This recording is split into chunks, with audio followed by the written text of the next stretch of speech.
चाचा और भतीजे को एक साथ रखने में भारतीय जनता पार्टी के पसीने छूट गए। जी हां, सही सुन रहे हैं आप। बात बिहार की हो रही है। बिहार में फिलहाल एनडीए की सरकार है और नई नई सरकार बनी। नीतीश कुमार ने महागठबंधन का साथ छोड़ा और सीधे एनडीए के साथ आ गए। 9वीं बार सीएम बन गए और नीतीश कुमार के एनडीए में आने के बाद अब लोकसभा चुनाव को लेकर जो बिहार की टोटल 40 लोकसभा की सीटें हैं, उसे किस तौर से बीजेपी बांटेगी, जो शीर्ष नेतृत्व है वहां सीट शेयरिंग पर क्या बातचीत होगी, कितनी सीटें किस राजनीतिक दल को दी जाएगी, इस पर अभी भी मंथन चल रहा है।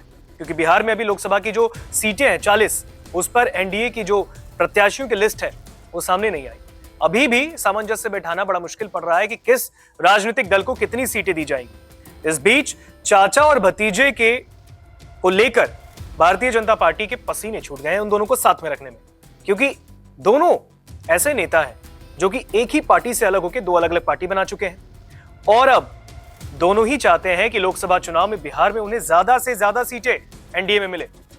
बात हो रही है यहां पर चिराग पासवान और पशुपति पारस की। एक वो नेता है जो मोदी कैबिनेट में मंत्री हैं और एक वो सांसद जो कि अपने आप को प्रधानमंत्री नरेंद्र मोदी का हनुमान तक कहते हैं। अब जहां पर चाचा और भतीजे के बीच का सामंजस्य बैठाने में भारतीय जनता पार्टी को मुश्किलों का सामना करना पड़ रहा है। इस बीच इस मुश्किल को और बढ़ा दिया है विपक्षी नेताओं ने, महागठबंधन ने, या यूं कहें तेजस्वी यादव ने। तेजस्वी यादव बिहार में रैली कर रहे हैं और महागठबंधन की ओर से जिसके वो बड़े लीडर हैं वहां पर, उन्होंने ऑफर दिया है चिराग पासवान को कि हम आपको 8 सीटें देंगे, 6 सीटें लोकसभा की बिहार में और 2 सीटें बाहर में। अगर अब आप इसको एक्सेप्ट करते हैं तो महागठबंधन के साथ आइए।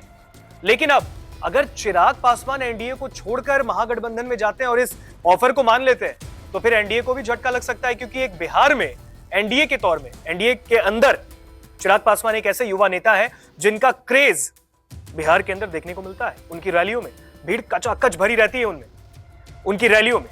अब चिराग पासवान को कैसे एनडीए में रखा जाए, पशुपति पारस की मांग को कैसे पूरा किया जाए, एनडीए की बड़ी दल जो है, एनडीए का जो सबसे बड़ा दल भारतीय जनता पार्टी है, वो ये सोच रही है कि अब इसको किया कैसे जाए पॉसिबल, क्योंकि यहां पर किसको कितनी ज्यादा सीटें दें।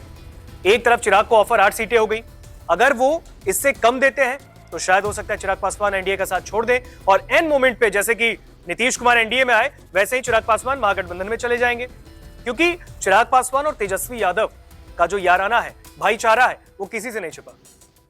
एक दूसरे के साथ कई बार बैठे हुए भी दिखे, इफ्तार पार्टी में भी गए और अब आरजेडी के नेता भी कहते हैं कि चिराग पासवान और तेजस्वी यादव और उनके जो पिता हैं, उन दोनों के बीच भी एक अच्छी दोस्ती रही, एक अच्छा राजनीतिक संबंध रहा और बच्चों में भी यही देखने को मिल रहा है।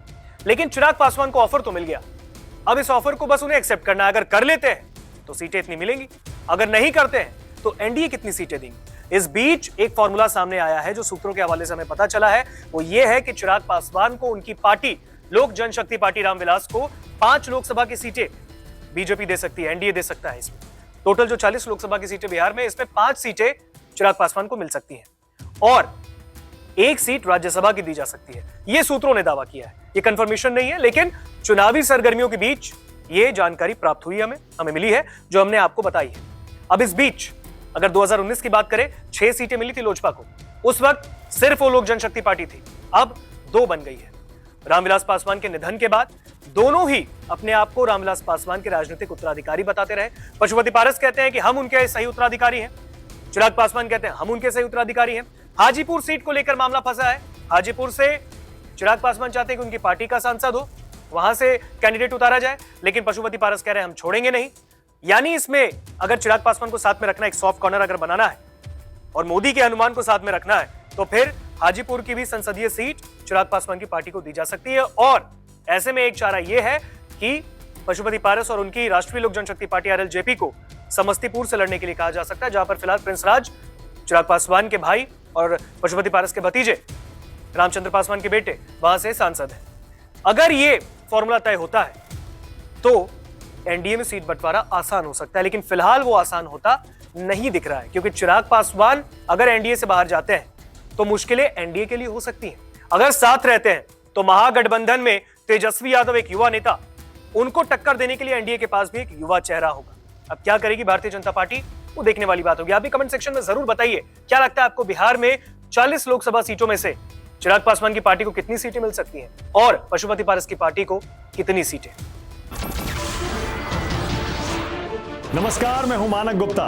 अगर आपको हमारा ये वीडियो पसंद आया हो तो इसे लाइक और शेयर जरूर करें और हां, हमें सब्सक्राइब और फॉलो करना ना भूलें ताकि आप देश और दुनिया की कोई खबर मिस ना करें।